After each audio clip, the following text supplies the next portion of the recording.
लक्ष्मीन्दुसुम्मतवपादसरोजयुग्मे ब्रह्मेन्द्ररुद्रमुनिवृन्दशिरोऽभिवन्दे श्रीमच्छटारियतिराजसुपूजितशुद्धं मदीयहृदेन्द्रनमस्तु लग्नम् मातादिसुम्मश्च पितादिसुम्मः भ्रातादिसुम्मश्च सखादिसुम्मः विद्यादिसुम्मः द्रवणेन्द्रसुम्मः स्वामीन्द्रसुम्मः सकलेन्द्रसुम्मः हितोन्द्रसुम्मः परतोन्द्रसुम्मः यतो यतो वापि ततोन्द्रसुम्मः नृसिंहदेवां न परं न किञ्चित् तस्मात् नृसिंहं शरणं प्रपद्ये यो नित्यमच्युतपदाम्बुजयुग्मरुक्मव्यामोहदसैकराणि तृणाय मेने अस्मद्गुरोर्भगवतोऽसितैरिन्दोः रामानुजस्य शरणो शरणं प्रपद्ये श्रीमान् वेङ्कटनाथार्य कवितार्किकेसरी वेदान्ताचार्यवद्यो मे सन्निधत्तां सदा हृदि प्रपद्ये निरवद्यानां निषद्यां गुणसम्पदां शरणं भवपीतानां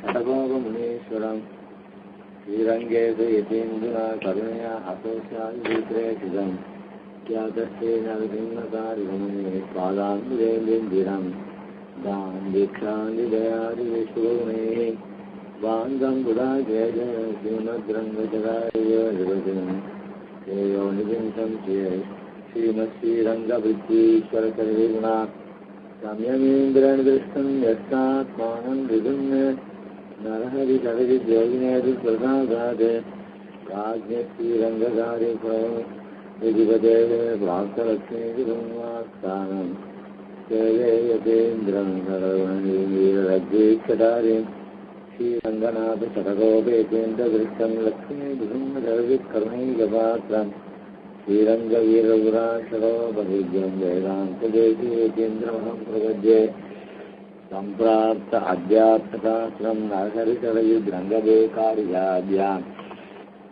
कारुण्याक्षेतुं मे दिगजगदिभोः आत्मनिक्षेपधन्यं वेदान्ते वामदूरत्वमेकरचिता रङ्गपूर्वेण सूक्तं वाक्यं नारायणार्यं परमरमणव्याख्याख्यातमीडे श्रीमद्रङ्गचटारि संयमिवराल्लब्धासमान्तद्वयं श्रीमद्वीररघुद्वहादिसर्जत् पादारविन्दाश्रयं श्रीमद्वेदवदं सदेश्रियते कारुण्यवीक्षास्पदं सेवे रङ्गगुरीहसासनवदं नारायणं योगिनं श्रीमद्रङ्गचटारि योगिचरणनिष्ठात्मरक्षाबलं श्रीमद्रङ्गचटारि वीरवराल्लब्धासमान्तद्वयम् ईशाडम्बविवर्जितं सुगुणैर्भान्दं महद्वं सुजं वन्दे भक्तिभूषणं बुधवरं श्रीकृष्णमार्यं सदा वेदान्तदेशीयतीन्द्रकटाक्षलब्धत्रय्यन्तसारमणबद्धगुणं बुधाग्र्यं नारायणाद्यैर्यगभाभीष्टं श्रीरङ्गनाथेशेखरमाश्रयामः कलयामि कलिद्वन्तं कविं लोकदिवाकरं नित्यगोलप्रकाशादिरादित्यं निजन्तमः வாயுபரகாலன் வாயுகளின்றி வாயுவேரோர் வாழ்வேந்தன் வாழியரோ மாயோனே வாழ்வழியால் மந்திரங்கொள் மங்கேர்கோன் துழோன் சுடர்மானவே நெஞ்சு கிருள்கடிதெய்வம் அடங்கா நெடும்பிரிவி நஞ்சுக்கு நல்ல அமுதம் தமிழ் நன்னூல் துறைகள் அஞ்சி கிழக்கியம் ஆரணசாரம் பரமம் என பஞ்சு கனவின்புரி பரகாலன் பணுவல்களே எங்கள்கள் ஏ ராமானுஜமுனியே தங்கை எடுத்தாண்டு தவறாதா பொங்கு புகழ் மங்கேரோன் இந்த மலையாயிரமனைக்கும் தங்கு மகள் நீ எனக்கு தா கல்லுயர்ந்த நெடுமதிற்கு கச்சிமேய கைரண்ணும் கிடந்த கிணியே என்றும் துல்லியம்பூ மலர் பொய்கை பழனவேலி அணியெழுந்தோர் நின்று வந்த அம்மா நின்றும் சொல்லியர்ந்த நெடுவேணுமே முறைமேல் தாங்கி முருகல் நகையிலேயே தோன்றனக்கு மெல் விரல்கள் சிவப்பை தடவி ஆங்கே மென்கிழிவோல் மிகமேற்று மின் பேதையே.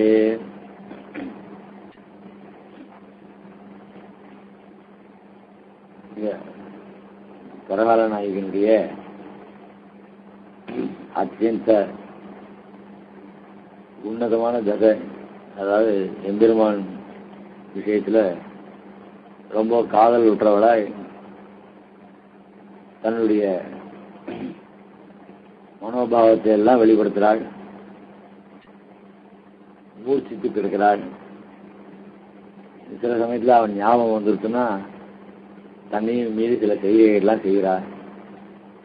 துணை தேட்டமாக கிளியை வச்சுன்னு அவனுடைய திருநாமத்தை சொல்ல போனா தன்னுக்கு பேச முடியாத நிலையில இப்படியெல்லாம் பண்ணிட்டு அவருடைய ஆற்றாமையை வெளிப்படுத்துறா பாசுரங்கள்ல. இப்போ இவளுக்கு இந்த 3 பாசுரமா சொல்லெடு கல்லெடுத்து கல்மாரி காத்தாயன் இந்த பாசுரங்கள்ல இருந்து ஆரம்பிச்சு முளைக்கதிரை இந்த கல் உயர்ந்த 3 பாசுரம் இந்த கிளிதான் இவளுக்கு ரொம்ப துணையா இருந்துருக்கு. அப்படிப்பட்ட அவள் இப்போ 2 பாசுரமாக கல்லெடுத்து கல்மாரி காத்தா என்னும் பாசுரத்தினால முதல்ல ஒரு சொல்ல எடுத்து கொடுக்க அந்த மீதி வாக்கியத்தை கிளியானது பூர்த்தி பண்ணிது. இப்படி தனக்கு முடியாத தசையில எம்பெருமான் திருநாமத்தை சொல்லக்கூட முடியாத ஒரு சமயத்துல தான் சொல்லி கொடுத்த வார்த்தையை பூர்த்தி பண்ண கிளிய ரொம்ப உபகார கிருதஜதையோட அத்தை வழிபட்டால் போன பாசுரத்துல. இப்போ இவளே கிளி போல ஒரு தசை அடைகிறாள். கல்லுயர்ந்த நெடுமதில் சூழ் கட்சிமேய கதிரென்றும் கடல் கிடந்த கனியே என்றும் அல்லியம்பூ மலர் பொய்கை பயணவேலி அணியந்தூர் நின்று வந்த அம்மான் என்றும் சொல்லுயர்ந்த நெடுவினை முளைமேல் தாங்கி தூமுருவல் நகையிலேயே தோன்றனக்கு மெல்விரர்கள் செவப்பெய்த தடவி ஆங்கே மென்கிளி போல் மிக மிகற்றும் என் பெயரையே அப்படின்னு தாயானவள் தன்னுடைய பெண்ணினுடைய ஒரு பாவனைகள் எல்லாம் சொல்றாள். இன்னும் என்னென்ன பண்ண போறாளோ தெரியல. இவருடைய சேஷிதங்கள்லாம் இவருடைய பருவத்துக்கு மீறியதான செயல்களா இருக்கு. இந்த பருவமானது அப்படி அவளை வாட்டுறது. இந்த தசையை இவள் அவனும் எம்பெருமானும் இவளுடைய ஆற்றாமையை கண்டு ஏன் தான் இப்படி இன்னும் அவள் மனதை பூர்த்தி பண்ண மாட்டான்றத ஒரு தசையில தாயாக வருத்தப்படுறா. இங்க 3 திவ்ய தேசங்களுடைய எம்பெருமான நினைக்கிறார். அதுல திருப்பாடகம் காஞ்சிபுரத்து பாடகத்தான் சன்னதின்னு ஒண்ணு இருக்கு. அந்த பாடகத்தானுடைய எம்பெருமானயம் திருப்பார்கடல்ல கண்வளர்கின்ற எம்பெருமானியம் அணியடுந்தூர் திருவனந்தூர்ல ஐம்பெருமானுடைய எம்பெருமானியம் நினைத்து இங்க அவள் தன்னுடைய காதலை வெளிப்படுத்துறாள். இந்த பாசுரத்துல கல்லுயர்ந்த நெடுமதில் சூழ் கல்லாலே செய்யப்பட்டு ஓங்கின பெரிய திருமதில்களாலே சூழப்பட்ட காஞ்சிபுரம் திவ்யதேச தெரிவிச்சாலே நம்ம பெருமாள் சன்னதியிலேயே பிராகாரத்தை தெரிவிச்சா அதனுடைய மதில் சூழலாம் ரொம்ப உத்தரமா இருக்கும். அத மாதிரி பாடகத்தான் சன்னதிலையும் அந்த பிராகாரங்கள்லாம் ரொம்ப பிராச்சீனமான கட்டடங்கள், ரொம்ப ஆச்சரியமா இருக்கும். கட்சி மேய, அதாவது கட்சின்னு சொன்னாலே அந்த காஞ்சிபுரத்துடைய திவ்யதேசம் மொத்தத்துமே இருக்கலாம்.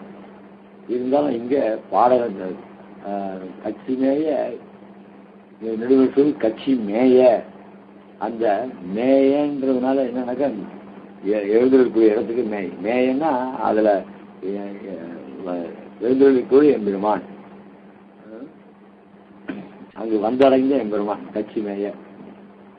காஞ்சிபுரத்துல திருப்பாடகத்துல எழுந்திருக்கிற பெருமான் களிரெண்டும் கிடந்த கனியே என்றும் கட்சிமேய களிரெண்டும் எம்பெருமான ஒரு யானையை போல வர்ணிக்கிறார். அப்படி அவனுடைய ஒரு திருமேனியுடைய அழகு களிரன். அந்த யானையை எல்லாருமே வயசானவா கூட அந்த யானையை குழந்தைகளுக்கு வேணா புதுசா அற்புதமா இருக்குன்னு அந்த குழந்தைதான் பெரியவாள் கூட அந்த யானையுடைய ஒரு அழகை அது பண்றது, அதுவும் அது தலையை ஆடிண்டு அது நடந்து வர ஒரு அழகம் அது அந்த மணியை கட்டினாக்க அந்த மணி ஓசை கேட்குற அழகம் ரொம்ப கம்பீரமாக இருக்கும். அப்படிப்பட்ட காம்பீரியத்தை தான் வெளிப்படுத்தக்கூடிய ஒரு திருமேன், ஆச்சரியமான திருமேன்.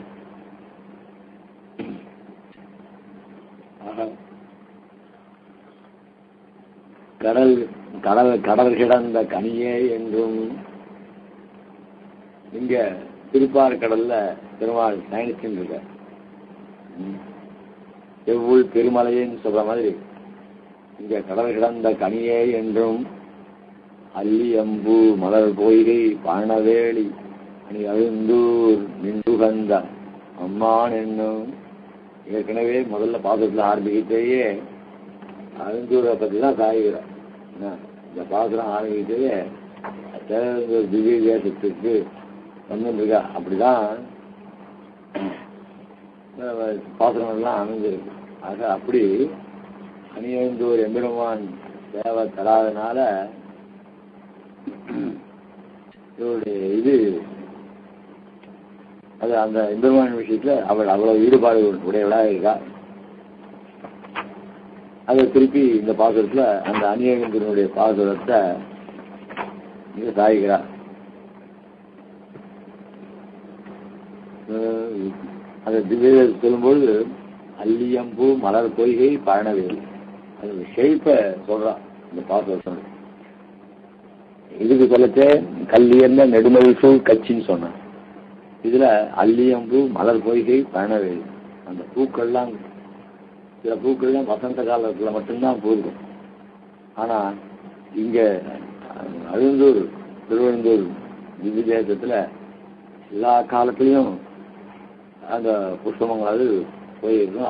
அதுக்கேற்ற மாதிரி நீர் வசதிகள் நிறைந்ததான பயணவேலி வயல்கள்லாம் நிறைந்ததான அணியெழுந்தூர். அதுல எம்பெருமான் நின்றுகந்த அம்மான் என்றும். ஆக தாது அல்லி அம்பூ மலர் பொய்கை, தாதுக்கள் மிக்க மனமுடையவனாய் அழகியவான புஷ்பங்களை விட தடாகங்கள். ஆக பயணம்னா வயல்கள், நீர்நிலைகள், இவைகள் தான் அந்த ஊருக்கு சுற்றி வேலி போல அமைஞ்சிருக்கான். அது அந்த திவ்ய தேசத்துல எம்பெருமான் உகந்து எழுதுக. திவ்ய தேசத்துல ரொம்ப உகந்து தானே விரும்பி எழுதுகக்கூடியதான ஒரு திவ்ய தேசம் அந்த திருவழுந்தூர் திவ்ய தேசம்.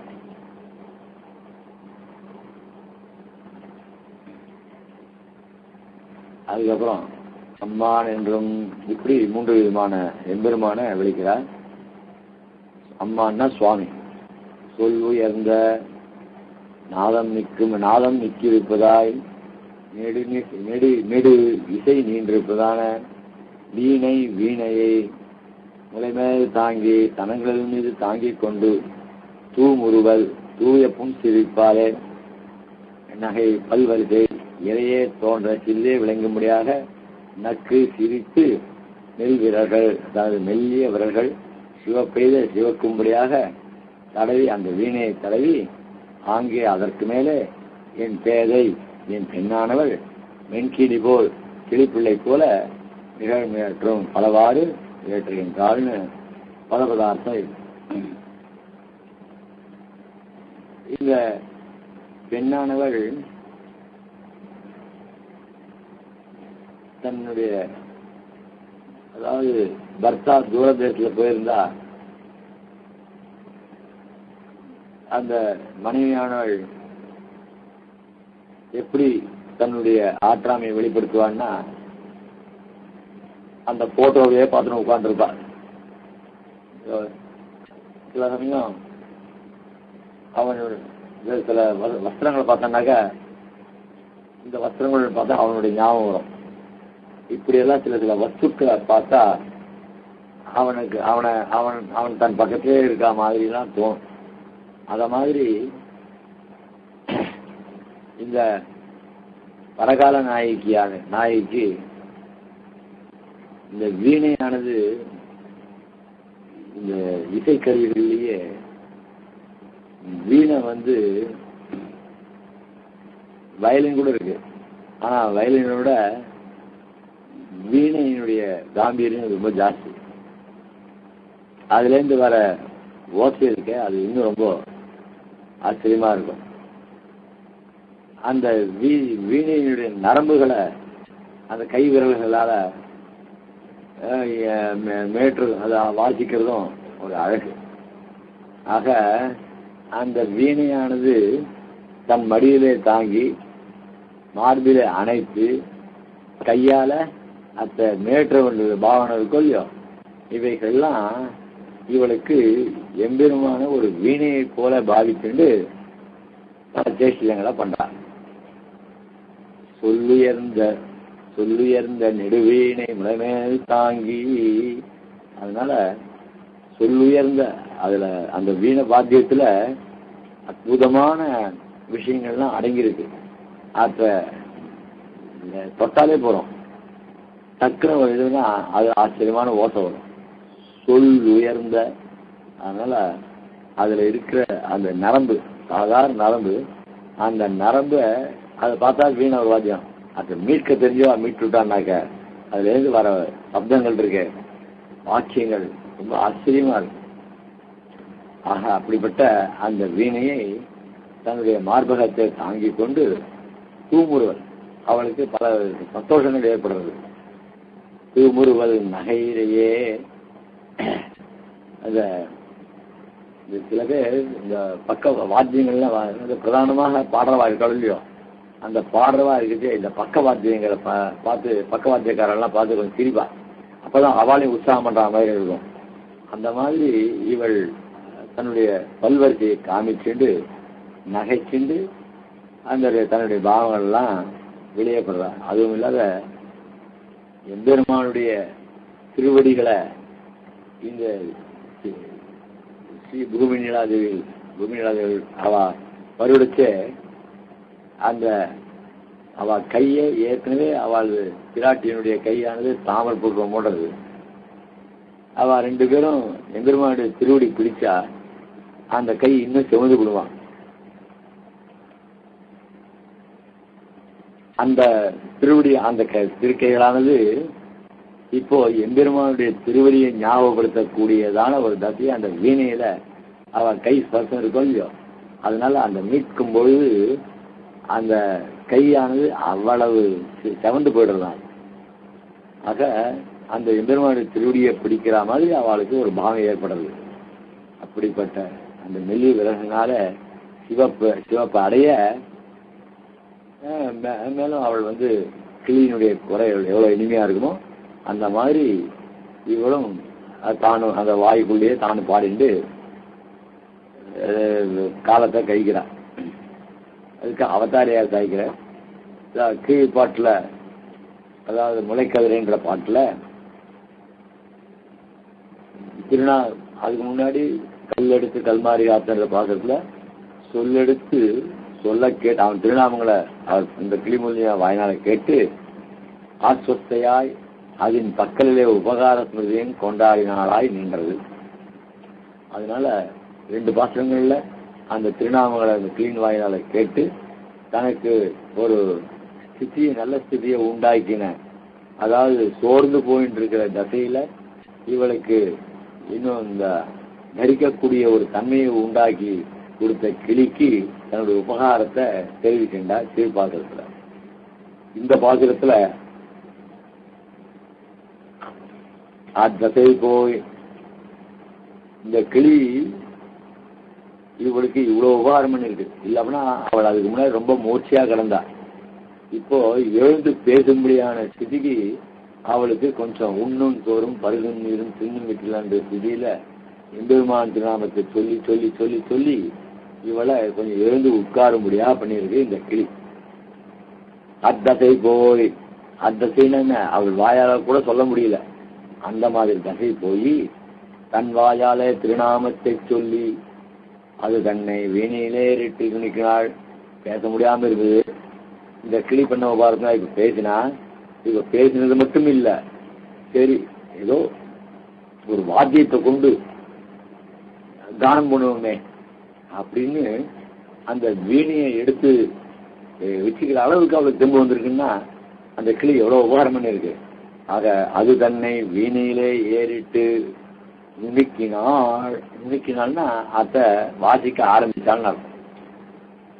அந்த வீணை ஓட்டை ஸ்வர்க்கம் பிரத்யவிஜ்ஞா பிரத்யக்ஷாத் பிரத்யக்ஷத்தாலே அவன் சம்சேஷத்தில் தன் படிகளையும் அவன் படிகளையும் வீணையிலே ஏறிட்டு வாசிக்கும்படிக்கு ஸ்மாரகமாக அந்த வீணை முகத்தாலே அவன் வடிவை சாட்சாத்கரித்து அந்த வீணையை அவனாக கொண்டு அவனோட்டை சம்சேஷத்தில் பண்ணும் வியாபார விசேஷங்களை இவ்வீணையிலே பண்ணான் என்றாள். இவள் உணர்ந்தால் என்னாய் விழப்போகிறதோ என்று எண்ணாதாகிறாள்.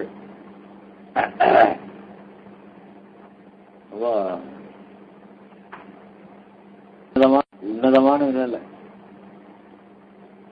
அந்த காதலனை பிரிஞ்சவள் படுற கஷ்டங்கள் இருக்க அத இன்னொருத்தராளுக்கு சகிக்க முடியாது.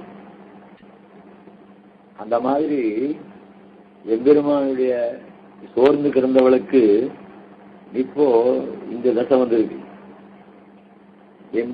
வீணையை பார்த்த உடனே எப்படி வீணை வாத்தியங்களுள்ளே கம்பீரமா இருக்குமோ அது மாதிரி எம்பெருமானுடைய ஞாபகம் அவளுக்கு வந்துருக்கு. வீணையை தன் மடியில வச்சுட்டு எம்பெருமானோட தான் என்னென்ன அனுபவிக்க முடியுமோ அந்த அனுபவத்தெல்லாம் வீணை மேல வீணையை பார்த்த உடனே எம்பெருமான் ஞாபகம் வந்தது. எம்பெருமான் ஞாபகம் வந்ததுன்னா அது எம்பெருமான், அதாவது தூரதேசத்துல போயிருந்த கணவன் திரும்பி வந்தான்னாக்க எப்படி இருப்பாளோ அந்த மாதிரி அவனை ஆலிங்கனம் பண்றா. தசைக்கு இந்த வீணையை எடுத்து ஆலிங்கனம் பண்றா. அதனால பிரத்யபிஜ்ஞா பிரத்யக்ஷாத்துல என்ன பிரத்யபிஜ்ஞ அப்படின்னா, ஒரு வஸ்து தான் விரும்பின வஸ்து அது தன் இடத்துல இல்லை அப்படின்னு சொன்னா வேற எங்கேயோ இருக்கு அந்த வஸ்துவை போல இருக்கிற ஒரு வஸ்துவை பார்த்து அதுதான் இது அப்படின்னு அந்த பிரத்யபிஜ்ஞானது இவளுக்கு நேரவே இப்ப கிடைச்சிட்டா மாதிரி.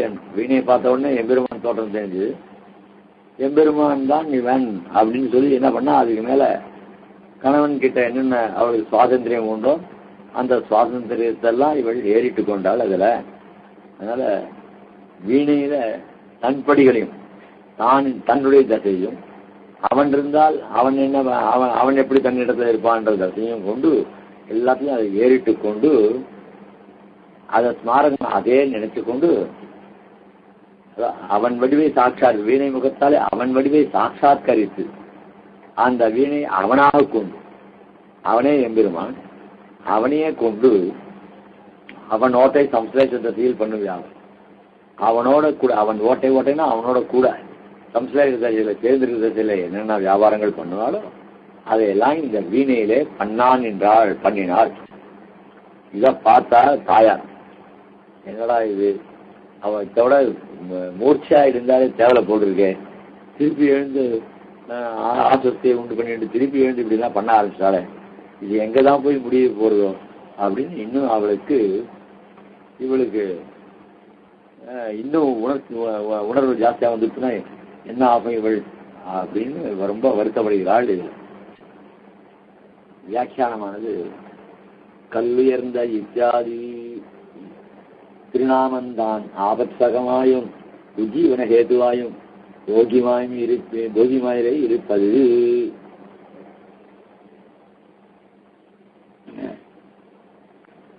இந்த எம்பெருமான் திருநாமத்தை நமக்கு ஒரு முடியாத தசை வந்தா கூட சும்மா அப்படின்னு சொன்னா ஆதி சமம் போயிடுறது இல்லையா.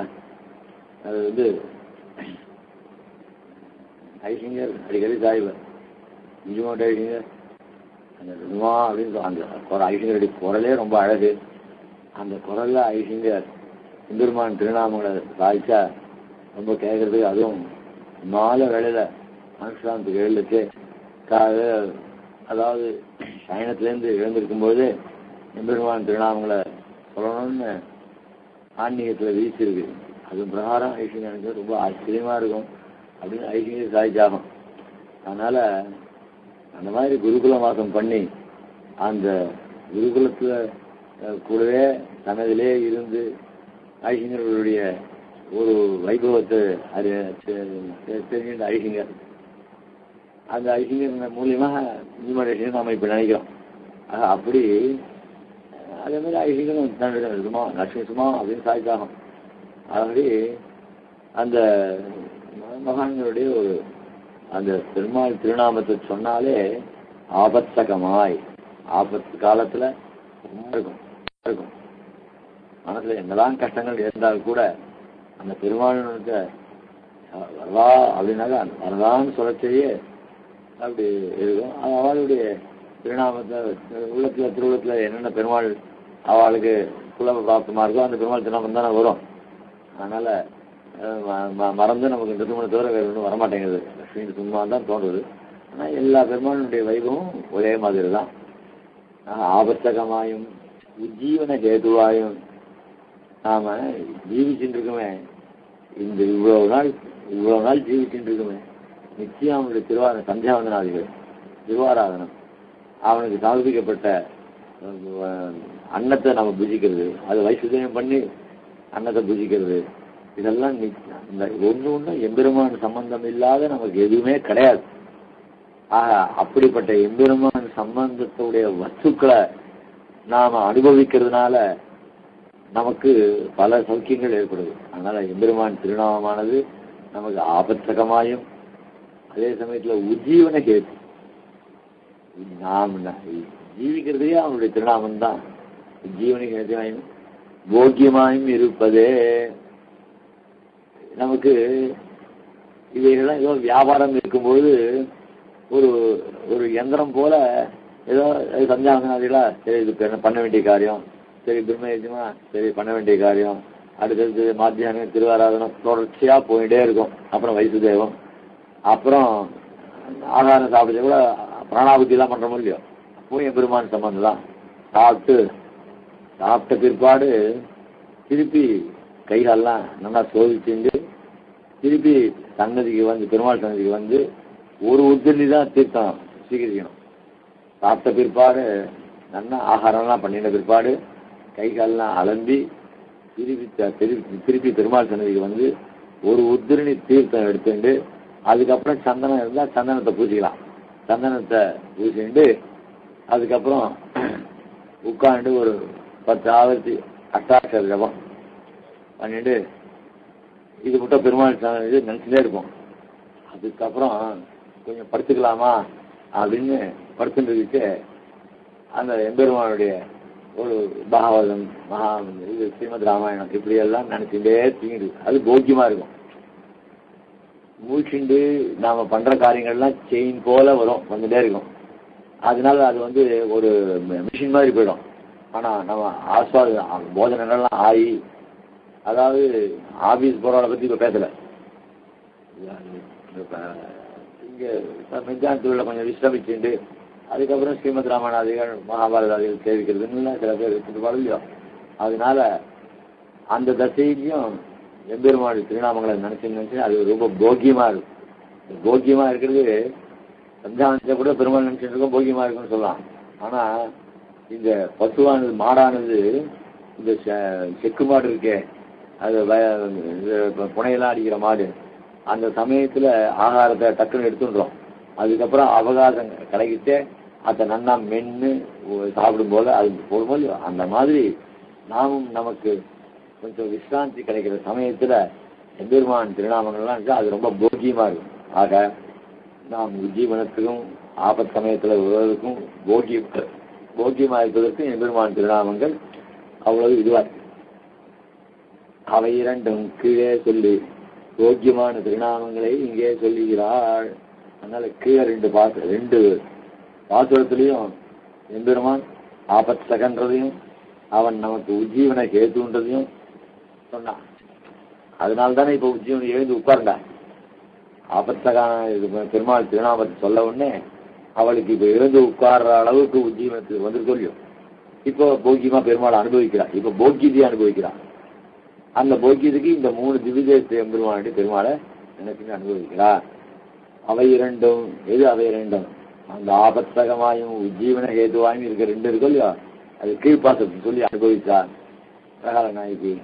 இந்த பாசுரத்துல போக்கியத்தை உண்டு பண்ணுகிறது.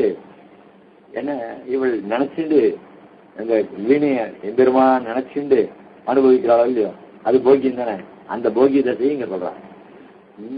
அவள் மூர்ச்சியா இருந்தவளுக்கு எம்பெருமான் திருநாமங்கள்லாம் மூர்ச்சியா இருந்தது ரொம்ப ஆபத் சமயம்.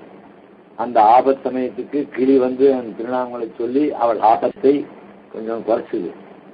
அடுத்த பாசுரத்துல இந்த பண்ண வச்சதுனால அவள் எழுந்து உட்காரும்படியாக அந்த கிளிக்கு உபகார ஸ்மிருதியை பண்ணும்படியாக ஒரு ஸ்திதி ஏற்படுத்திட்டு, இப்போ அந்த உபகாரத்தை தெரிவித்து எழுந்து உட்காந்து எம்பெருமான அனுபவிக்க முடியாத ஒரு போகிய தசையை இந்த பாசுரத்தை சொல்றாங்க.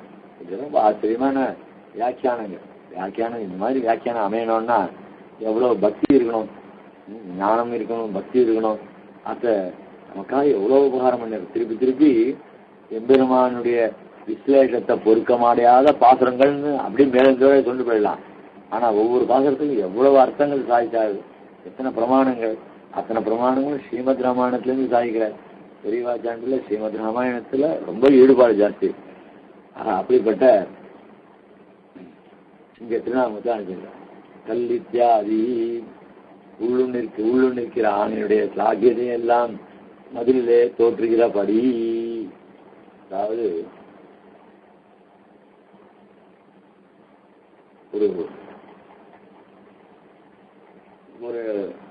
ஒரு இடத்துக்கு போனோம் அப்படின்னு சொன்னா முதல்ல அந்த இடத்துக்கு போறதுக்கு முன்னாடி அதனுடைய வெளித்தோற்றம் இருக்கோ இல்லையோ, அந்த வெளித்தோற்றத்தை கண் வச்சுட்டே ஓஹோ இப்படிதான் அந்த உள்ள இருக்கிற வஸ்துக்கெல்லாம் அப்படிதான் இருக்கும் அப்படின்னு ஒரு எண்ணம் வரும். ஏன் அது ஒரு பெரிய மாடமாலைக்கு போனா ஓஹோ இங்க இப்படிதான் இருக்கும், பிரபுத்துவம் ஜாஸ்தியா இருக்கும் அப்படின்னு ஒரு இதெல்லாம் இருக்கும். அதனால இப்போ சாதாரணமா இருக்கிற ஆசைனா நேரம் போனோடனே அவ ஆத்த உள்ள போயிடலாம். ஒரு பெரிய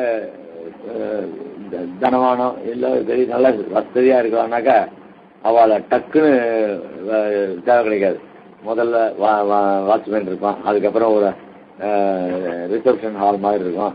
அந்த ரிசப்ஷன் ஹாலில் உட்காந்து அவங்கள்ட்ட சொல்லி சீட்டை கொடுத்து அனுப்பணும். அதுக்கப்புறம் அவன் சீட்டு சொல்லியிருந்தாலும் அதுக்கப்புறம் அடுத்த ஊருக்கு போகணும், அவன் வர மட்டும் உட்காந்துக்கணும். இப்படியெல்லாம் ஒரு வசதி இருக்கும் இல்லையோ, அந்த மாதிரி இந்த திருத்தலத்துல இந்த ஸ்தலத்துல எடுக்கக்கூடிய பெருமான் இப்படிப்பட்டவன் அப்படின்றத அதனுடைய இப்போ ஸ்ரீரங்கத்தை இருந்தா சப்த பிரகாரத்தை இருந்தா எம்பெருமானுடைய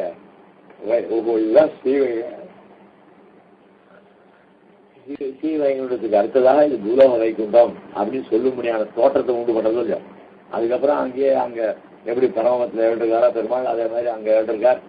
அதெல்லாம் அப்புறம் சப்த பிரகாரத்தை பார்த்த உடனே அந்த வேளாங்கதி காவிரி கொள்ளடத்தெல்லாம் அந்த ரெண்டு பக்கத்துலயும் காவிரி, அந்த பக்கத்துல காவிரி, இந்த பக்கத்துல கொள்ளடம், இது நடுவுல பெருமாள் பயணம் செஞ்சிருக்கார். நம்ம கண் முன்னாடியே கண்ணை மூடிட்டு ரெண்டு பக்கத்தையும் அந்த சோலை சூழ்கள், அந்த தென்னஞ்சோலைகள், அது விதம் அப்படிப்பட்ட திவ்யம். இப்போ வேணா நிறைய பிளாட் வந்துருக்கு ஸ்ரீரங்கத்துல, பிளாட்லாம் வந்துருக்கு. இன்னைக்கெல்லாம் பார்த்தா அந்த காவிரியும் கோபுரம் மட்டும்தான் அழகா தெரியும். மனக்கண் முன்னாடி அப்படியே கண்ணை மூடி நினைச்சா கூட அந்த ஊரினுடைய அழகு அப்படி தெரியும். இப்போ கோவிலுக்கு மேல வீடு எப்பவுமே லோகத்துல சன்னதி இருந்ததுன்னா அந்த சன்னதியில அந்த சன்னதிக்கு மேல ஆண்கள் தான் வரக்கூடாது. அதனாலதான் பார்த்தா பெருமாள் சன்னதி கீழே தான் எல்லாரும் வரிசையா இருக்கும். ஒத்தராவும் கூட இன்னும் கொஞ்சம் மேலே ஏற்றி கட்ட மாட்டா. அதுக்கப்புறம் தான் குடும்பம் பெரிய பெரிய அதுக்கு மேல மாடி கட்டுறது, அதுக்கு மேல மாடி கட்டுறது, இப்படியாவே கோபுரத்துக்கு மேல போயிடுது. சம்பரோஷம் நடக்குதுன்னா இங்க பெருமாள் கோபுரத்துல ஏற்றத்துக்கு மேல அதுக்கு மேல சம்பரோஷம் பார்த்துட்டு இருப்பான். பெரிய கடலாக இருப்பான். அவங்க அப்படி ஆகிப்போச்சு. இப்பெல்லாம் இயற்கையே பாதிப்பு கொடுத்து அது அப்படி வந்து ஐசிங்களுடைய சஞ்சாரம் எல்லாருமே பயந்துட்டு இருந்தா அது முக்திநாத்ன்றது ஐசிங்க திருமேனி கொஞ்சம் அசௌரியமா இருக்குமே. ஐசிங்கனுடைய திடமான ஒரு சங்கல்பம் எப்படியாவது மங்களாசனம் பண்ணிட்டு வரணுன்றது தான். ஆனா சிஷ்யாக்களுடைய எண்ணமானது பல பேர் பல விதத்துல வேண்டாமேன்னு சொல்லி பார்த்தா அது ஏன்னா சில பேர் எம்பெருமானுடைய சங்கல்பம் பகவத் சங்கல்பம், அதனால நிச்சயமா பூர்த்தி பண்ணி கொடுப்பான். அப்படின்னு தான் சில பேர் இருந்தா. அதனால எம்பெருமான் ரிசும்மன் ஐசிங்களுடைய நமக்காக ஐசிங்களுடைய ப்ரோக்ராமத்தை மாற்றி இப்போ பத்ரிகாசிரமத்துக்கு எழுதிருக்கா போட்டுருக்கு. நேற்று தேவப்பிரயாவில் மங்களாசாசனம் ஆச்சு. அந்த ரிஷிகேஷ்ல தங்கச்சே கங்கையினுடைய சூழ்நிலையே இப்போ மாறி இருக்கு. அதாவது என்னவோ அதை தூய்மைப்படுத்துறேன்னு சொல்றதுக்காக அங்கே அந்த ஜலங்கள்லாம் கூட இப்போ கலங்கி போயிருக்குன்னு சொல்றா. அப்படி ஒரு 20 வருஷத்துக்கு முன்னாடி இருந்த சூழ்நிலை இப்போ இல்லை. அந்த மாதிரி இது பரிணாமங்கள் நிறைய இருந்துருக்கு.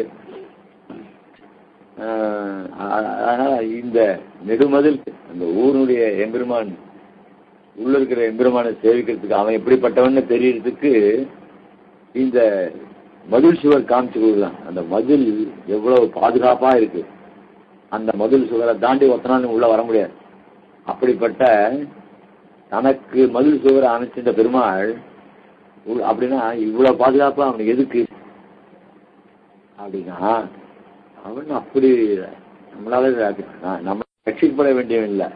அவனே ரட்சகன். அவன் ரட்சகனா இருந்தால் கூட நாம் அவனை இன்னும் நமக்கு ரட்சிய வஸ்துவா அவனை நம்ம நினைக்கிறோம். அவனை நம்ம கண்ணு உள்ள வைக்கிறோம், நெஞ்சு உள்ள வைக்கிறோம். ஏன் அசலாறு நாமளே நம்ம கண்ணை வச்சு நோண்டினாதான் கண்ணில் எம்பெருமானப்படும். ஆக நம்ம கண்ணுள்ளும் நெஞ்சுள்ளும் அப்படின்னா ஆழ்வார் மங்களாசாசனம் பண்ற மாதிரி நம்மளுடைய இந்திரியங்களையே அவனை வச்சுட்டு பாதுகாக்கிறோம்.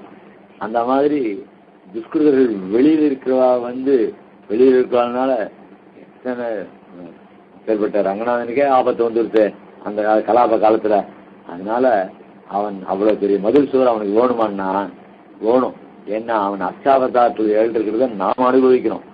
அதுக்கு என்ன பண்ணணும் அப்படின்னு சொன்னா அவன் தன்னையே ரட்சிக்கணும். அதுக்காக இவ்வளவு நெடுமதில் எல்லாம் வச்சுட்டு இருக்கான். அப்படிப்பட்ட அந்த நெடுமதில் காட்டி கொடுக்கறதுதான் உள் இருக்கிற பெரும்பால் எப்படிப்பட்டவன் அப்படின்னா அந்த மதில் சுவர்கள்லாம் அவ்வளவு உயர்ந்ததா இருக்குன்னா இப்போ சாதாரண ரத்தனத்தை காப்பாற்றணும்னா ஒரு தகர டப்பால வச்சா வெளியில வச்சா நல்லா இருக்குமா? அதுக்கு என்ன பண்ணா அதுக்கு ஒரு லாக்கரை வாங்கி அது உள்ள வைப்பா. ஆக உயர்ந்த வஸ்துவா இருந்தா அதை பாதுகாக்க வேண்டிய வஸ்துவும் ரொம்ப காத்திரமா இருக்கணும் இல்லையா? அந்த மாதிரி நம்மளைதான் ரட்சிக்கக்கூடிய வஸ்துவ நெடுமதில் அவன் உள்ளுக்குள்ள இருக்கிறதுனால அவனை காப்பாற்றுதான் அந்த நெடுமதில் இருக்கான். ஏன்னா இவன் களிர். ஒரு யானையை அடக்கணும்னாக்கா அவன் அவன் எப்படி இருக்கணும் அப்படின்னா அந்த யானையை காப்பாற்ற வேண்டிய அளவுக்கு அவனுடைய மதில் சூழ் இருக்கணும். அப்படிப்பட்ட நெடுமதில் சூழ் கச்சிமேய களிர் என்றும். ஆக அப்படிப்பட்ட யானையோ மத யானை போல இருக்கிறவனுக்கு அதுதான் சாய்கிறார். உள்ளு நிற்கிற ஆணையினுடைய ஸ்லாகதையெல்லாம் மதிலே தோற்றுகிறபடி. ஏன்னா இவ்வளவு பெரிய இதெல்லாம் பாதுகாப்பெல்லாம் வச்சு கட்டுருக்கானே இந்த வீடை அப்படின்னா முதல்ல பார்க்க அப்படி இருக்கும். அப்புறம் உள்ள ஓஹோ இவன் இவ்வளோ பாதுகாப்போட கட்டிருக்கானே, வாசல்ல என்ட்ரன்ஸ்ல இவ்வளோ பாதுகாப்பு, அதுக்குள்ள பாதுகாப்பு, இது நாயகனான்ற கோயில் காப்பானேன்ற மாதிரி அங்கே காமிக்காம அந்த மாதிரி இங்கே எப்படி வரிசையா அவனை உள்ள போறதுக்கு இவ்வளோ பார்த்து ஓஹோ இவன் இவ்வளவு விஷயம் புரிந்தவனா அதனால்தான் இப்படி இருக்காவா அப்படின்னு சொல்றாங்க இல்லையா? அந்த மாதிரி எம்பெருமான் யானை போலவன் அவனுடைய ஸ்லாகியதெல்லாம் அவனுடைய மேன்மை. ஸ்லாகியதைன்னா அவனை போற்றும்படியான தன்மை அந்த மதில் சோர்லயே தெரியுது. மதிலே தோற்றுகிறபடி சம்ஸ்லேஷ விசேஷங்கள் விசேஷங்கள் அப்பிரயோஜகம். விஷயத்துக்கு பிரியமதுவே பிரயோஜகம். அதாவது இது சகஜம். அதாவது சாதாரண பர்த்தா என்ன இவள் மனைவி இப்படி எல்லாம் இருந்ததுன்னு இந்த சம்பந்தம் அது எத்தனை நாளைக்கு ஏதோ இருக்கும் அப்படி இப்படி. அப்புறம் அதில் கொஞ்சம் விஸ்லேஷம் ஏற்படும், சம்ஸ்லேஷம் ஏற்படும், அதெல்லாம் சாதாரணம். ஆனால் இப்போ சேர்ந்து இருக்கிறதுனாலேயே பிரீத்தி இருக்குன்னு சொல்ல முடியாது, விட்டு போறதுனால அப்ரீத்தி ஏற்படும் சொல்ல முடியாது. இப்போ பர்த்தாவிடத்துல பிரீத்தி அதிகமா ஏற்பட்டுச்சுன்னா அவன் அந்த பிரீத்தியானது சேர்ந்துக்கிற சமயத்துல இருக்கின்றது கிடையாது. அவன் வெளியூருக்கு போயிட்டா கூட இவளையே நினைச்சுட்டு இருப்பான். அதனால பிரீத்திக்கு விஷயமாறதுதான் பிரயோஜனம். இவன் எப்ப பார்த்தாலும் அவளோட சேர்ந்து இருக்காண்டா, அதனால தான் பிரீத்தியா இருக்கான் அப்படின்னு சம்ஸ்லேஷ விஸ்லேஷங்கள் அப்பிரயோஜகம். இதெல்லாம் புரிஞ்சுக்கணும். அதனால சர்வகாலமும் எம்பெருமானே தியானம் பண்ணிட்டு இருக்காங்கன்னா அந்த தியானத்துக்கு ஏற்றம் இருக்கோ இல்லையோ, அந்த ஏற்றம் அந்த விஷயம் அந்த விஷயத்துக்கு பரியுமதுவே பிரயோஜனம். எனக்கு ஆச்சாரியன்கிட்டயே எனக்கு இது கொடுத்தாதான், இல்லைன்னா என்னுடைய இதை காமிப்பேன் அப்படின்னு பண்றாங்க இல்லையோ, அந்த மாதிரி இல்லாத என்ன நியமனம் இருக்கோ அந்த நியமனம் பிரகாரம் எடுக்கிறதும் ஆச்சாரிய நியமனம், வைக்கிறதும் ஆச்சாரிய நியமனம், தூரத்துலேருந்து சேவிக்கிறதும் ஆச்சாரிய நியமனம், இப்படியெல்லாம் இருக்கிற தன்மை இருக்க. இது ரொம்ப சாத்விகமான தன்மை. இந்த சாத்விகமான தன்மை ஐசிங்கர் நியமிச்சு இந்த கைங்கரியத்தை பண்ணுன்னு சொன்னாலும் அந்த கைங்கரியத்தை பண்ண அதே பக்தி தான். சரி நீ போறோம், நீ நீ பண்ணது போறோம் அப்படின்னு சொல்லி தள்ளி வச்சாலும் அதே பக்தி தான். என்ன இல்லைன்னா இதுக்காக மறைமுகமா சில இதெல்லாம் பண்ணிட்டு அது தான் அடையிற முக்கியம் இந்த எல்லாரையும் சமப்படுத்திட்டு இப்படி எல்லாம் சில காரியங்கள் பண்ணிட்டு இருக்காங்க இல்லையோ, அது அது அப்பிரயோஜனம். அது பக்தி இல்லை. பக்தின்றது எங்க இருந்தாலும் எப்போ எந்த சமயத்திலையும் அந்த பக்தி ஒரே மாதிரியா இருக்கும்.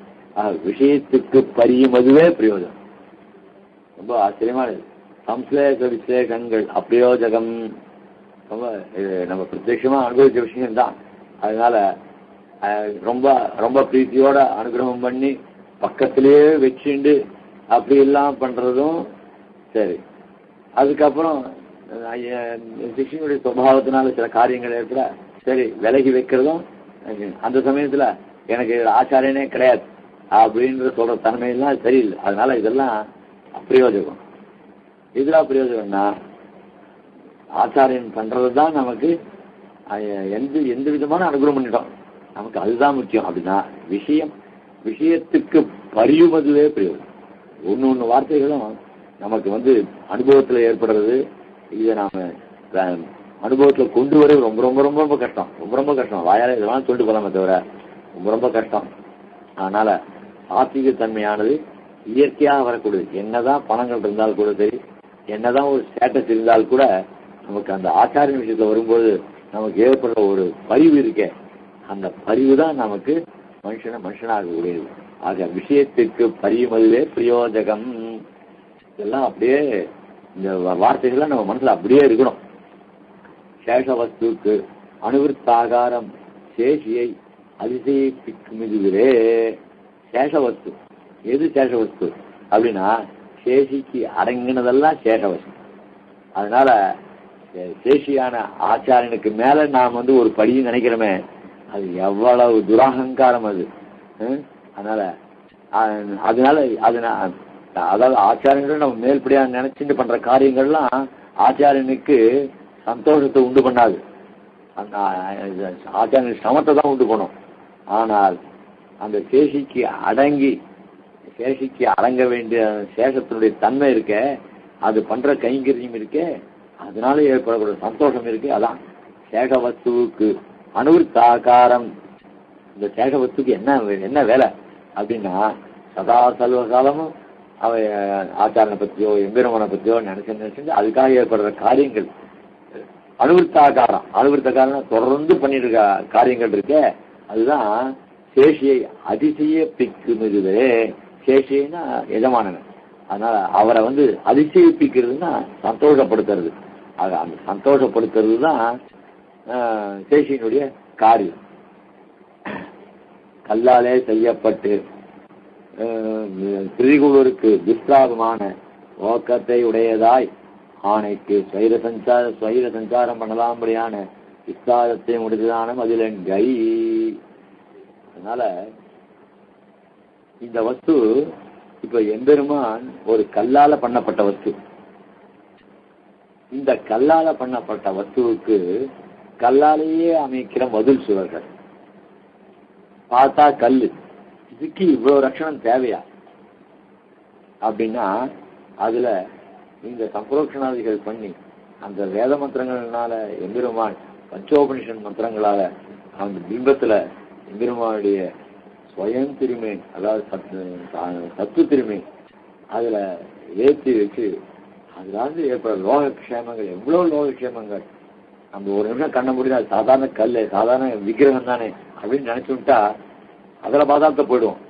ஆனா அதுல சின்ன கோவிலா இருந்தா கூட அதுல இருக்கிற எம்பெருமானுடைய சாநித்தியம், அப்பேற்பட்ட சாநித்தியம். ஆக அப்படி கல்லாலே செய்யப்பட்டு திரிகூலருக்கு துஷ்பிராபமான ஓக்கத்தை உடையதாய். திரிகூலர்கள் அது உள்ள நுழைய முடியாது. அதனால திரிகூலருக்கு அது கல்லாவே தான் தோணும். அனுகூலருக்கு அது சகல க்ஷேமங்களை கொடுக்கக்கூடியதான ஒரு பெரிய திருமேனி, அப்ராகிருதமான திருமேனி அந்த விக்கிரகம். துஷ்பிராபமான ஓக்கத்தை உடையதாய். அதனால இவ்வளவு பெரிய நெடுமதில் எதுக்குறா அப்படின்னா, துஷ்பிரதிகள்லாம் உள்ள வந்து தெரிவிக்க முடியாதபடிக்கு அது. ஆக ஆணைக்கு ஸ்வைர சஞ்சாரம் பண்ணலாம்படியான விஸ்தாரத்தை உடையதான இடம். அதாவது குழந்தை முதல்ல விளையாட ஆரம்பிக்கிறதுக்கு முன்னாடி அதுக்கு சின்னதா ஒரு அந்த அது மூவ் பண்றதுக்கு ஒரு சின்னதா ஒரு வளையம் ஒன்று வாங்கி கொடுப்பா. அதுலயே 2 காலையும் தொங்க விட்டுட்டு அது கொஞ்சம் மூவ் ஆகிட்டே இருக்கும். என்ன, அதுக்கப்புறம் வயசாயிருக்கு, திருப்பி அந்த அந்த பயசே அந்த தொட்டில் மாதிரி இருக்குது, அது கொண்டு கொடுத்தா அதுல இருக்குமா குழந்தை? ஏன் அது பெருசாயிருக்கு. அது அந்த குழந்தைகள் விளையாட்டை நம்ம கவனிக்கணும். சின்ன வயசுல அதுக்கு சிலதான் அது தானாவே அதனுடைய வளர்ச்சி நம்ம கண் எதிர்க்க தெரியுது. அது அலட்சியம் பண்ணிடும். இந்த பொம்மையை வச்சுட்டு விளையாடுற குழந்தை வயசாச்சுன்னா அது பொம்மை அழைச்சி என்ன அப்படின்னு. அதனால அந்தந்த வயசுக்கு அந்த மாதிரி இந்த யானை சஞ்சரிக்கும்படியான ஒரு இடம். ஏன்னா சின்ன கோவில், சின்ன விக்கிரமா இருந்து அந்த பெருமாள் வெளியில எங்கேயும் வேலை ஒரு கர்ப்பத்தில் எடுப்பார். இந்த யானை எப்பேற்பட்ட யானை, அது சஞ்சரிக்கணும், வெளியில போகணும், வெளியில சுத்தணும் அப்படின்னா அதுக்கு ஏற்ற மாதிரி விஸ்தாரமான இடம் இருக்கணும். அதே யானை வெளியில போயிடக்கூடாது. வெளியில போயிடுச்சுன்னா ஆபத்து ஏற்படும் சாதாரண யானைக்கு. ஆனா இந்த யானை வந்து சர்வ போஷம், அது அது சுத்தி வர வேண்டியதானே, அதுக்காக வேண்டியதான பெரிய பிராகாரம். இப்படிப்பட்ட பெருமாள் கல்லாலே செய்ய ஆணைக்கு ஸ்வைர சஞ்சாரம் பண்ணலாம்படியான விஸ்தாரத்தை உடையத்தான மதிலன்கை. அதனால அந்த எம்பெருமான் அவன் வெளியில வரும்படியான அவ்வளவு விஸ்தாரமான இடத்தை உடையது பெரிய மதில் சோர். இப்போ இந்த மாலோன்ற யானை ரொம்ப சின்னதா வரைச்சே சன்னதிக்குள்ளெல்லாம் வர முடிஞ்சது. சன்னதிக்குள்ள வந்து ஆயிட்டீங்க, அது கடாரி காய்ச்சி திருத்தலாம் கொடுத்து பண்ணி ஆகும். இப்ப அந்த ஆனை அந்த சன்னதிக்குள்ள வருமோ? வர முடியாது. அதனால இப்ப அதுக்கு பெரிய விஸ்தாரமான இடம் இருக்கு. அது மாதிரி ஆணைக்கு சுய சஞ்சலமாய் படலாம் பண்ணின விஸ்தாரத்தை முளைத்தான மதிலன் கை கட்சிமேய களிறு என்றது திருப்பாடகத்து நாயனாரை. அதனால திருப்பாடகத்துல கட்சிமேய களிறுன்னு யாரா அப்படின்னா பாடகத்து எம்பெருமானு சொல்லப்படுகிறது. நித்திய ஸ்பிரகணீயமாய் இருக்கையாலும் நிவாரகர் இல்லாத சுவாதந்திரியத்தாலும் ஒரு மதஹஸ்தி படிந்தார் போலே போலையாயிட்டு எழுந்திருப்பது. அதனால இந்த யானையை தொடறதுக்கு பெரியவா கூட சில சமயம் பயப்படுவான். அது ஏன்னா அது பார்த்தா என்ன பண்ணிடுமோன்னு பயம். அதை விஷயம் தெரிஞ்சு அதை தொட்டு பண்ணா அது ஒரு அழகா இருக்கும். அதாவது பிரகணியமாயிருக்காலும் நிவாரகர் இல்லாத சுவாதந்திரத்தாலும் அந்த யானையை அடக்கவா யாரும் கிடையாது. யானை தான் அடக்க முடியும். அதனால அதை தடுக்கி அதை நீங்க பண்ணுன்னு நிவாரகர் யாரும் கிடையாது, அடக்கிறதுக்கு யாரும் கிடையாது. நிவாரகர் இல்லாத சுவாதந்திரத்தாலும் ஒரு மதஹஸ்தி படிந்தால் போல், ஒரு மதஹஸ்தி அதாவது மதம் பிடிச்ச யானை போல கேட்டுக்கலாம் பெருமாள். சேனை முதலியார் பெரிய திருவடி இவருடைய நியமனமும் சச்சந்தானுவர்த்திகளாய் கொண்டு நியமிக்கிறாள். ஆகியாலே கிஞ்சித் காலத்திலே ஒரு முகபேதமே இத்தனை ஒழிய சரி, அப்போ இந்த சேனை முதலியார் தான் எம்பெருமான கண்ட்ரோல் பண்ணான்னு சொல்றாளே, இந்த பெரிய திருவடி சில கண்ட்ரோல் பண்ணான்னு சொல்லலை அப்படின்னா, அதெல்லாம் இவருடைய நியமனமும் சொச்சந்தானு விற்பிகளாய் கொண்டு இது கூட எம்பெருமானுடைய ஒரு சங்கல்பத்தினால் ஏற்பட்டது. இவை கொண்டு நியமிக்கிறார்களே கிஞ்சித் காலத்திலே ஒரு முகம். அதனால எம்பெருமானுடைய சங்கல்பத்தினால்தான் இவர்களுக்கு இந்த அந்தஸ்தே கிடைச்சிது. சேனை முதலியார் இப்போ நாம பெருமாள் திருவாரணம் பணத்தை கூட எம்பெருமானுடைய எம்பெருமான் திருமஞ்சனத்து தானாசனத்தில் சமர்ப்பிக்கிட்டு எம்பெருமானுடைய வஸ்துக்கள் எல்லாம் சேனை முதலியார் தான் சமர்ப்பிக்கணும். அவர் தான் பத்திரமா பார்த்துப்பார். அப்படி அவ்வளவு நெருக்கமா எம்பெருமானுக்கு அந்தரங்கமான கைங்கரியம் பண்ணக்கூடியவர். அந்த மாதிரி இதெல்லாம் எதுனா எம்பெருமான் சங்கல்பிச்சு வச்சிருக்கார் அவர் இதுதான். அதனால கிளம்பினா பெரிய திருவடி தான் இவருக்கு எல்லாத்துக்குமே இதுக்கெல்லாம். அப்படியெல்லாம் இவாளுக்கு ஏற்பட்டதெல்லாம் என்ன அப்படின்னு சொன்னாக்க அவருடைய சங்கல்பத்தினால ஏற்பட்டது. அதனால ஏதோ கிஞ்சித்காரன்னா அவளுக்கு இந்த பாக்கியமாவது கிடைச்சதோ இல்லையோ, அதனால அந்த கிஞ்சித்கார் இதுதான் ஒரு முகபேதம். இதுதான் வித்தியாசம். என்ன வித்தியாசம்னா, பெருமாளுக்கு அந்தரங்கரா இருந்தால் கூட சில சமயத்துல பெருமாள் அவ சொல்றதை கேட்க முடியா இருக்கும். அது ஒரு முகபேதம். அது எம்பெருமான் சங்கல்பத்தினால ஏற்பட்டது. ஒரு முகபேதமயத்தினுடைய சேஷிகளாய் கொண்டு நியமிக்கிறார்கள் என்று. அதனால இவர்கள் எம்பெருமான விட சேஷின்னு அந்த அர்த்தத்தை சொல்லக்கூடாது. பெரிய திருவடி இல்லைன்னா எம்பெருமானுக்கு ஒண்ணுமே இல்லை, சேனை முதலியாருன்னா எம்பெருக்கு ஒண்ணுமா இல்லை அப்படின்னு சொன்னா அப்ப எம்பெருமானை விட இவ 2 பேரும் பிராதானியம் சேஷி மாதிரி ஆகிவிடும். அதனால இவள் ஒரு காலம் சேஷி ஆக முடியாது. எம்பெருமான் சர்வஸ்வரணியனாய் இருக்கிறவன் கீழ் தன் பக்கத்திலே சிறுகை பண்ணின எனக்கு முகம் காட்டாது வருகிறான், செய்ததுக்கு நிவாரகர் இல்லாத சுதந்திரனுக்கு எனக்கு முகம் காட்டாது வருகிறான். ஆனால் எல்லாராலையும் தொட்டு இந்த எம்பெருமான் ஒரு கோவில்ல பிரதிஷ்டை பண்றோம் அப்படின்னு சொன்னா மகான்களுடைய கரஸ்பர்சம் ரொம்ப ரொம்ப ரொம்ப முக்கியம். அந்த கரஸ்பர்சம் தான் அந்த கஷேத்திரத்துக்கு ரொம்ப இது. அதனால இப்ப சேலையூர் பெருமாள் அப்படிலாம் எழுதுக்காரனாக்கா அது ஐசிங்கருடைய கரஸ்பர்சம் தானே ஏற்பட்டது. அந்த மாதிரி அங்கே ஆதனவர் என்ன, திவ்ய தேசங்கள்லாம் என்ன, இப்படி எல்லாருக்கும் கரஸ்பர்சத்தை சுகனீயமான வஸ்து எனக்கு இப்போ சுகனீயமா இல்லையே. ஏன் அப்படின்னா அவன் சுதந்திரனால. அதனாலதான் இப்படி இருக்கான். அவன் ரொம்ப சிரமப்படுறாடா, நீ இப்படி எல்லாம் பண்ணக்கூடாதுடா அப்படின்னு இந்த சேனை முதல்ல சொல்லக்கூடாதுன்னா சொல்றதுக்கு மனுஷா கிடையாது. ஏன்னா அவர் என்ன காரியமோ அது மட்டும் தான் அவா பண்ணணும். ஆழ்வார் கஷ்டப்படுறார், நீ போய் பாவம் ஆழ்வார் இப்படி கஷ்டப்படுத்தாது, போய் அவனுக்கு அனுகிரகம் பண்ணா அப்படின்னு சொல்றதுக்கு மனுஷா கிடையாது. அதனால்தான் இந்த பெருமாள் இப்படி சமப்படுத்துறார் அப்படின்னு சொல்றார்.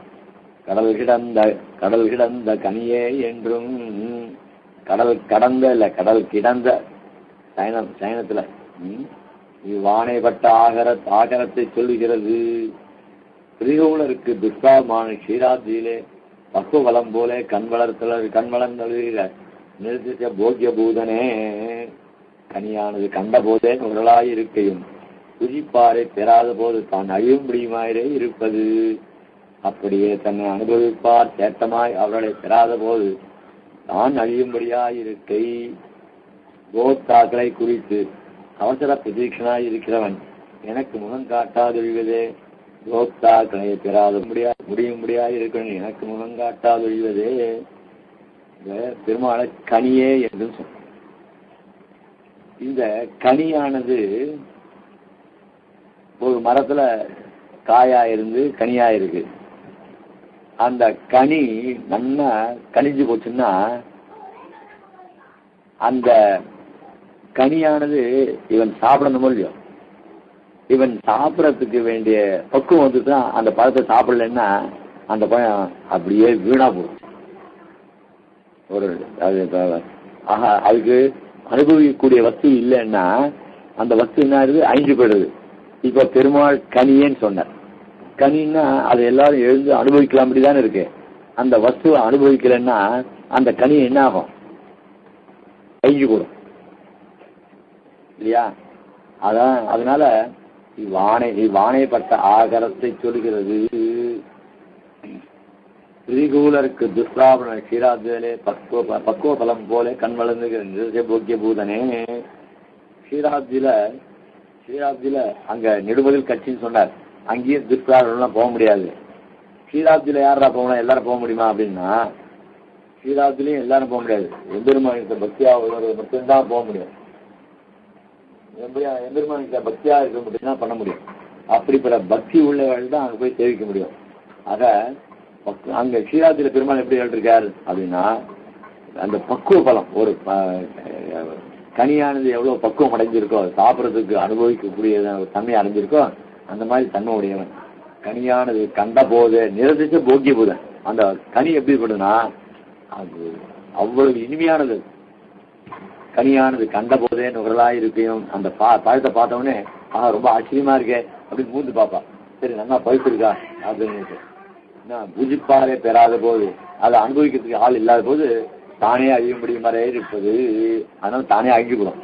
அப்படி தன்னை அனுபவிப்பார் சேட்டமாய் அவர்களை பெறாத போது தான் அழியும்படியா இருக்கும் கனித்தல். அப்படிப்பட்ட எம்பெருமான் அங்க கீழாப்தியில கேள்விருக்காருன்னா அங்க போய் அவங்க எப்படி அனுபவிக்க முடியும்? அதுக்குன்னு சொல்ல இந்த பிரம்மருத்ராதிகளுக்கெல்லாம் ஆபத்து வரும்போது நேர கீழாப்தியில் தான் போய் ஜெயிப்பான். நாமெல்லாம் போக முடியுமா? அதனால அதுக்கோசம் தான் பெருமாள் இங்க அக்ஷாவதாரத்தை இருக்கார். அதனால அப்படிப்பட்ட எல்லோரும் போக்தாக்களை குறித்து அவசர பிரதேசனாக இருக்கிறவன். ஆனால் போக்தாக்களுக்காக அனுபவிக்கிறதா அர்ச்சையில வந்து எழுதியிருக்கார். அப்படி இருக்கு நீ எனக்கு முகம் காட்டாத போறியே போக்தா. அப்போ உன்னை அனுபவிக்கிறது ஆள் இல்லைன்னா நீங்க அழிய வேண்டியது தானே. அப்போ என்ன அழிய விட்டுட்டு நீ மாத்திரம் இருந்தான்னா என்ன அர்த்தம் அப்படின்னு சொன்னா வந்து அது சமமா இருக்கு. அதனால இது எனக்கு முகம் காட்டாது ஒழியுது அப்படின்னு சாய்க்கிறா. இது மட்டும் இன்னைக்கு இருக்கட்டும், மீதி அடுத்த வாரம் பார்ப்போம். இதுக்கு மேல நான் மயிலாப்பூர் பவித்தோசம் ஆச்சரியமா பவித்தோசம் இருக்கு. இன்னைக்கு திருவள்ளிக்கேணி மடத்துல ஆதிவன் தேசனுடைய திருநட்சத்திர உற்சவம் நடக்கிறது. இன்னைக்கு ரொம்ப ஆச்சரியமாக சுவாமி அடியன் ஷடகோபன் ரொம்ப அற்புதம்.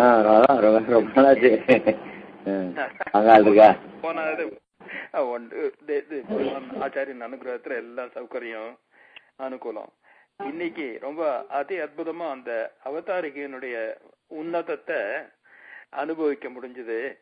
வியாக்கியானமும் அதி அற்புதமா இருக்கு. இந்த கனிங்கிற வார்த்தைக்கும் அதனுடைய இம்ப்ளிகேஷன்ஸையும் எப்படி ரெஃபர் பண்றாங்கிறது நம்ம வியாக்கியான கர்த்தா பெரிய ஹியூமன் சைக்காலஜிஸ்ட்.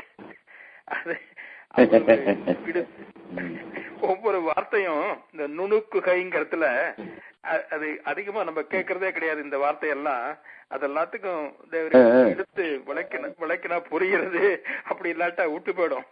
ஆகவே ஒவ்வொரு வார்த்தையும் அவ்வளவு அக்ஷர லட்சங்கிறாப்புல அற்புதமா இருக்கு. அதுவும் சில ரொம்ப இது பரிச்சயத்துல இல்லாத வார்த்தைகள்லாம் அப்படியே வந்து கொட்டுறது, அதை அனுபவிக்கிறதுக்கு சகாவா இருக்கிறது தேவருடைய உபன்யாசம். இன்னும் எத்தனையோ தெரிஞ்சுக்க வேண்டியிருக்கு. அது அட்லீஸ்ட் ஒரு இண்டிகேட்டர் மாதிரி எடுத்து கொடுத்திருக்காரு. ரொம்ப ரொம்ப ரொம்ப போகியமா இருக்கு அப்படின்ட்டு தெரிவிக்கலாம். இந்த தெளிவு உபன்யாசம் பண்ணவனுடைய சாராம்சமே உங்களுடைய குரல் கேட்கறது தான் ஒரு பெரிய சாராம்சம். அதுவும் தேவள் இல்லைன்னா இன்னைக்கு ஒரு மாதிரியா இருக்கு. சரி ஓஹோ இன்னைக்கு இல்ல போல் இருக்கு சுவாமி அப்படின்னு அது ஒரு இதுவாகுது. தேவெல்லாம் உற்சாகம் பண்ணனால்தான் கொஞ்சம் தேவல ராஜாஜி எல்லாம் உற்சாகம் இருக்கிறது தான் ஏதோ இந்த ஸ்ரீகோலத்து சேவிகள் பாக்கியம் கிடைக்கிறது. எங்களுக்கு பரம பாக்கியம். அதுவும் ரொம்ப காத்தால பிராத்த காலத்துல 6:30 மணிக்கு சேனத்தை விட்டு டயத்தை கொடுத்துருக்கிறது கைங்கெல்லாம் நடந்துட்டு இல்லையா? நல்லபடியா நடந்துட்டு இருக்கு. அடுத்த ஞாயிற்றுக்கிழமை தான் ஏகாதசி மகம் காஞ்சிபுரத்துல சொன்னாப்புல 6 சன்னதியில மங்களாசாசனம் வரதர் அந்த மங்களாசாசனம் 5 ஸ்தோத்திரம், அதுவும் திருத்தன்கா புட்குழி அஷ்டபுஜம் இருக்கை. அதே சமயத்துல 108 கலச திருமஞ்சனம் அன்னைக்கே. மற்றபடி இன்னும் இருக்கிற இந்த திருப்பாடகம் இது மாதிரி எல்லாத்தையும் என்ன ஒரு நாள்ல பண்ணி முடிக்கிறதுக்கு சிரமம். ரொம்ப சந்தோஷம் பண்ற கைங்கரியம், வசதியான கைங்கரியம். திவ்ய தேசங்கள்ல எம்பெருமானுக்கு அன்னி செய்தியில இந்த மாதிரி உற்சவம்லாம் நடக்குது. ரொம்ப சந்தோஷமா அங்க திருத்தன்காலையும் அச்சித்திரத்தை சொல்லிட்டு அதுக்கப்புறம் திருமழிசையாளருடைய பிரபந்தங்களையும் சாத்துமுறை, அதுக்கப்புறம் காளிகா ஸ்பெஷலா 40 வேத பாராயணக்கார அவ வந்து சொல்ல போற. ரொம்ப கனமா இருக்க போறது, ஆச்சரியமா இருக்க போறது, கடகபுத்தாச்சார் மூலமா நடந்துட்டு வருது. அப்புறம் ஸ்தலங்களும் அப்புறம் பண்ணணும். பறவைக்கு சம்பாஷிக்க முடிஞ்சது. அப்ப இது மாதிரி ஒரு விஞ்ஞாபன ஆட்சிங்கட்ட இந்த சஷ்டத்தை பொறுத்துக்காக ஒரு நினைவு மலர் மாதிரி ஒண்ணு பிரசுரிக்கிறதுக்கு அனுமதி கொடுக்கணும்னுட்டு அவர் பேஷா செய்யுங்கள அப்படின்னுட்டார். சோ அதனால நம்ம பெரியசிங்கருக்கு பண்ண அந்த 2 பிரமாதமான வால்யூம் சொல்லியோ 80வது திருநட்சத்திரத்துக்கு அது மாதிரி ஒரு கமிட்டி போட்டு சப்ஜெக்ட் செலக்ட் பண்ணி ஒரு அதுல இருக்க 108 மங்களாசாசன படங்களையும் சேர்த்து ஒரு நினைவா இருக்கட்டும். கிடைச்சிருக்கு, இனிமே நடக்கணும் பகவத் சங்கல்பத்தை ஆச்சாரிய அனுகிரகத்தை. அதுதான் லேட்டஸ்ட். ரொம்ப நல்ல கைங்க.